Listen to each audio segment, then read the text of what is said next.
Okay, let's give a quick review at the Chinese voices. It can't be that hard, right? Well, fudge. Quick disclaimer, I do not know Chinese, like at all. I do understand Japanese, thus I was able to do comparisons with the EN voices, but this is a whole different beast, so I don't think my interpretation will be 100% accurate. Since I don't fully understand what they are saying, I will be only listing my opinions to each of the Chinese voices based on how they feel in relation to their characters. So in no particular order, here you have Dr. Blob's thoughts on the CN voices. Really spot on, the energy is pretty much the same, but maybe a bit too energetic. At first, I thought she was too serious, but the more I hear, the more I notice the lingering care how she is known for. Not bad. I will be honest, I think this one is an improvement. You can feel the anxiety and doubt in her voice, while also letting her care and determination shine through. Okay, with this I can say each voice actress brought their own interpretation for this character. JP sounds caring and doting. EN sounds friendly and easygoing. And in CN, she sounds serious but a bit of a jokester. This makes analyzing her personality a bit hard for me. But at least she can't get any more different, right? A bit more serious than her other voices. If anything, it helps her stand out. Not bad, but it lacks a bit of energy and enthusiasm. Just a bit. Very much the same as the original, extra points by keeping the consistency between both forms. Hard to tell them apart, actually, and not in the they sound similar sort of way. The energy and personality is pretty much the same. A bit more energetic, also louder. She somehow sounds younger now. There is something different that I can pin down. The eagerness for knowledge is there, but not as soft. I don't know if that makes sense. The complete opposite to Kechera. All three of the voice actors made a very similar interpretation of our beloved battery. This is what I actually expected from a voice work. It perfectly fits her personality. Same seriousness, but not as nostalgic when talking about her past. There was no change. Like, what the F?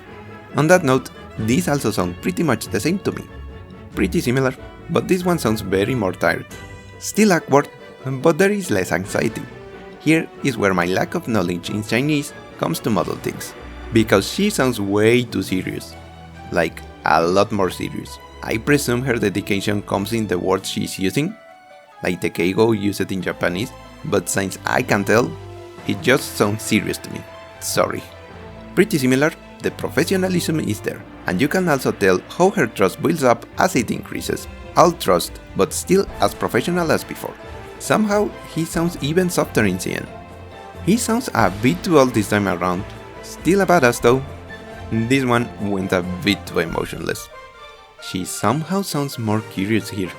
Sounds very normal at first, but whenever he puts an inflection to his voice when expressing an action or an emotion, the character shines through alright. He sounds more mentally in control in this voice. You can tell she really loves her job. Sounds even more respectful now. Somewhat more vigorous than JP, but with the same honor and kindness, as befitting of the Anti Knight. And this is where I put it. Sounds more lazy here.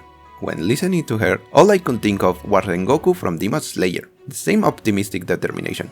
Very fitting, and not gonna lie, this voice fits perfectly. To think there was someone able to give Aya Hiran some competition. Again, the voice actors had a lot of fun with this one. He sounds very commanding now. I think this one is faster? She sounds to be putting on an act. Don't take me wrong, I know Lava does this, but here you can tell she is putting the act. And sometimes she even slips out of character. Quite adorable. Just as serious and confident as her Japanese voice, but this one sells the character development a bit more. Very expressive. I can't believe this is someone who loves fighting but can also pull a serious role. Just as melancholic, but surprisingly energetic from time to time. A bit more friendly, except when he drops the facade. Very fitting. She could be used for ASMR. You can tell she has some insecurities by her tone, but at the same time the voice actors managed to keep her resolution and dedication. Somehow, this voice fits her face. Again, do I make sense? She sounds very tired now. Sounds more professional, yet from time to time you can hear him being surprised, very fitting of an incoming medical prodigy. I retract what I said with Turing.